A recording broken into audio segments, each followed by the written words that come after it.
Gold Squad TV. All right, so we previewing the big fight tonight in the undercard. We want to do one undercard fight because I don't know any of the other guys. So pardon me.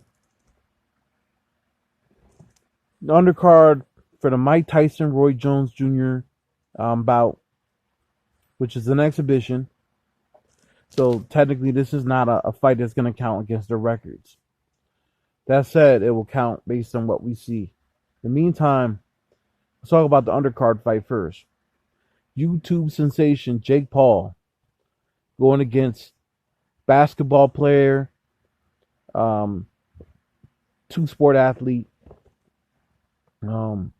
athletic gem, Nate Robinson. Now, Jake Paul weighed in at 189 pounds, if I'm not mistaken, and has maybe a 2 to 3 inch height advantage over Nate Robinson, who came into this fight weighing 181.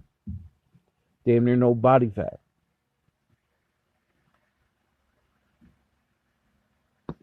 For those who don't know, Jake Paul's 1-0 with 1 KO, to where Nate Robinson's making his boxing debut. I'm sure about what's going to go on. I guess I got to go with the experience, even though, me being a dude that used to box at one point, even though I was never pro or amateur, got to have experience in that ring. Kind of wondering how that's going to handle for Nate Robinson. I got to go with Jake Paul. Not a Jake Paul fan. Personally, think he's a douchebag, but at the end of the day, he has a little more experience than Nate. But if Nate could pull it out, then, you never know. You never know. Next fight, obviously, is Mike Tyson versus Roy Jones.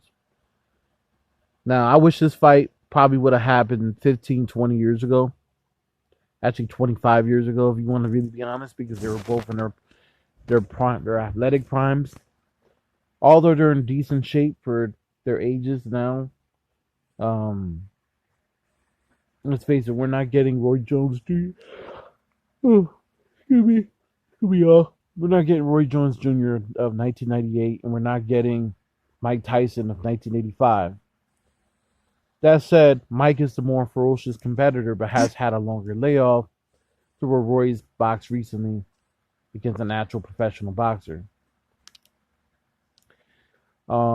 Is Mike's ring rust gonna kind of get in the way, or is his punching power gonna be too much for Roy? Roy, in his prime, was never the greatest defensive fighter in the world. Kind of wonder how that's gonna work. Is he gonna use a jab, which he's never really ever used very effectively? Is he gonna try to fight a more important fight? Excuse me, y'all. I'm tired for some reason. I got the yawns. That said, who you think wins? I gotta go, Mike. Like I said in the previous video I did almost a month ago about this fight. I just think Mike's power is going to be too much for Roy. Roy does have a glass jaw.